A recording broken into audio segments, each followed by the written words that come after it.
दोस्तों नमस्कार। आपका स्वागत है हमारे YouTube चैनल में। आज के इस वीडियो लेक्चर में हम बात करेंगे बंगाल की खाड़ी में गिरने वाली जो नदियां हैं उनके बारे में और उनसे जुड़े कुछ तथ्यों के बारे में भी बात करेंगे। तो चलिए फिर शुरू करते हैं बिना किसी देरी किए। तो हमारी पहली नदी है वो स्वर्णरेखा नदी है। इस स्वर्णरेखा नदी के बारे में, यह नदी रांची के दक्षिण पश्चिम पठार से निकलती है, जो पूर्व दिशा में बहती हुई जमशेदपुर से होकर गुजरती है। यह बालासोर के निकट बंगाल की खाड़ी में मिल जाती है। इसका कुल लंबाई 395 किलोमीटर है तथा इसका प्रवाह क्षेत्र या अपवाह क्षेत्र का विस्तार 19,296 वर्ग किलोमीटर है। इसका अपवाह बेसिन झारखंड, उड़ीसा और पश्चिम बंगाल में पड़ता है। इसका मतलब इसका जो बहने का क्षेत्रफल है वो झारखंड, उड़ीसा और पश्चिम बंगाल में पड़ता है। चलिए देखते हैं अगली नदी जो बंगाल की खाड़ी में गिरती है।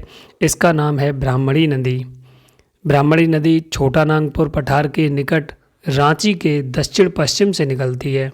यह नदी कोयल नदी और शंख नदियों से मिलकर बनी है, जिसका टोटल लंबाई 420 किलोमीटर लंबी है।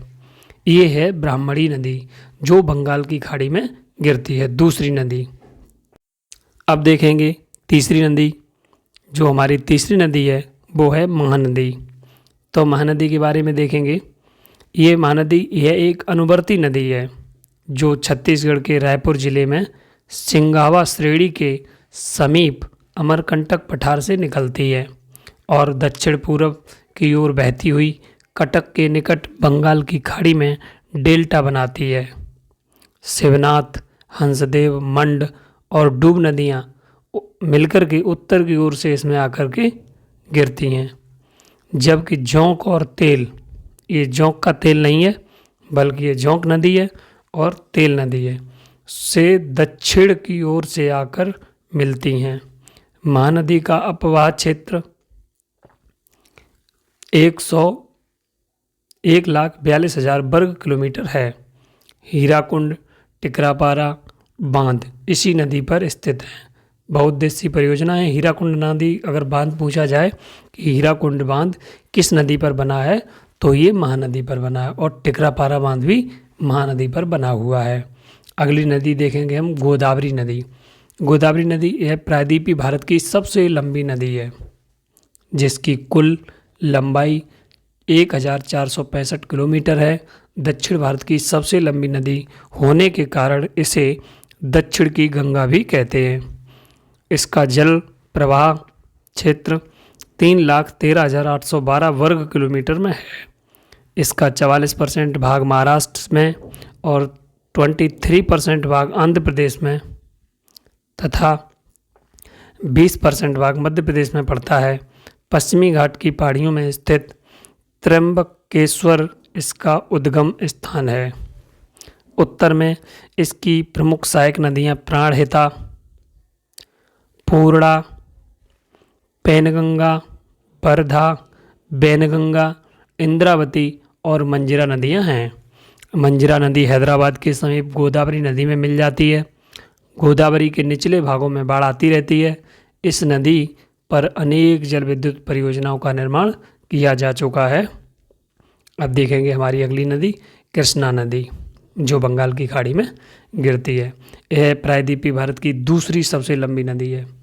यह पश्चिमी घाट महाराष्ट्र में स्थित महाबलेश्वर से निकलकर दक्षिण पूर्व दिशा में 1,400 किलोमीटर की लंबाई में बहती हुई बंगाल की खाड़ी में गिरती है।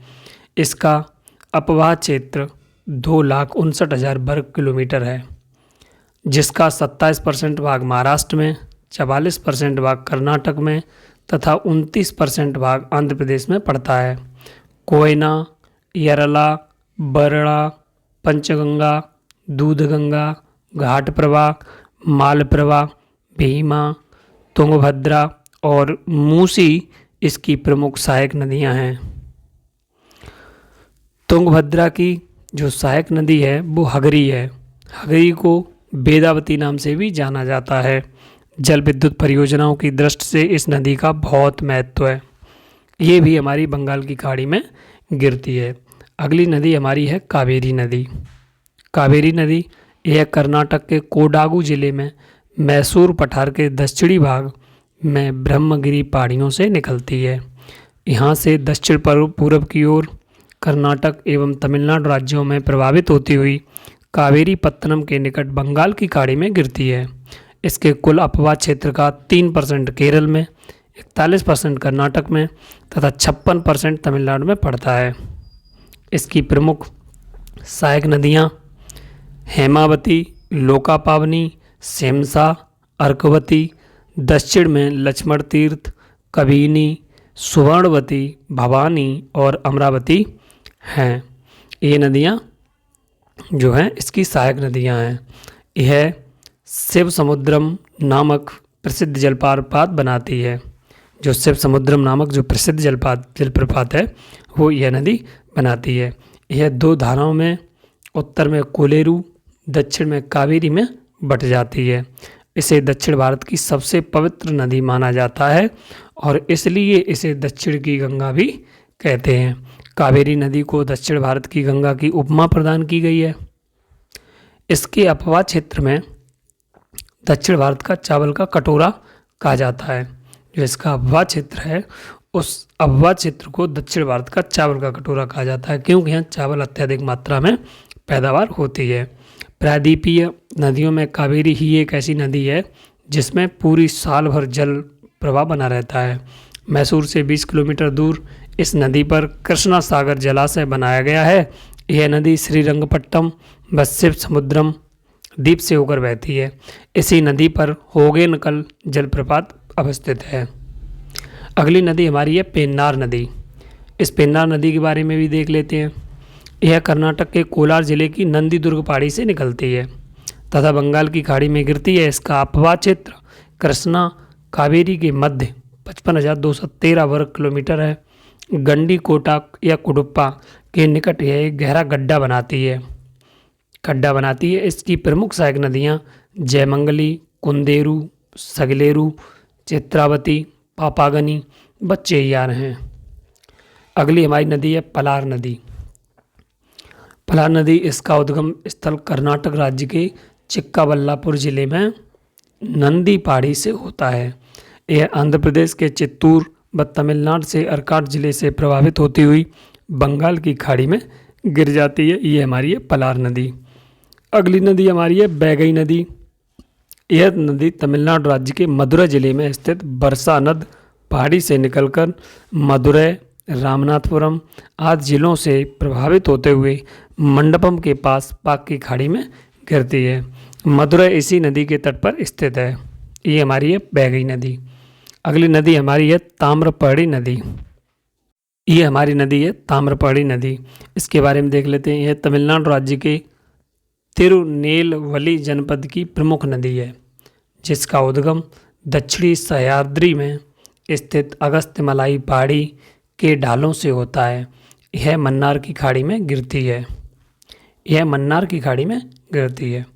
उपरोक्त नदियों के अलावा चंबल, बेतवा, सिंध, काली सिंध, केन, सोन, दामोदर नदी इत्यादि नदियाँ भी प्रायद्वीपीय भाग से उद्गमित होती हैं तथा ये गंगा नदी तंत्र का हिस्सा हैं, बनकर बंगाल की खाड़ी में अपना जल विसर्जित करती हैं। उन नदियों के अलावा ये भी नदियाँ ऐसी हैं जो गंगा के साथ हैं, वो भी गंगा नदी तंत्र का हिस्सा हैं। ये भी बंगाल की खाड़ी में अपना जल विसर्जित करती हैं। पूरा वीडियो देखने के लिए धन्यवाद। Thanks for watching. Like, share, subscribe my channel. We will meet in the next video. So please देखते रहिए, पढ़ते रहिए, आगे बढ़ते रहिए। मिलते हैं किसी अगले वीडियो में एक नए टॉपिक के साथ। Goodbye, take care.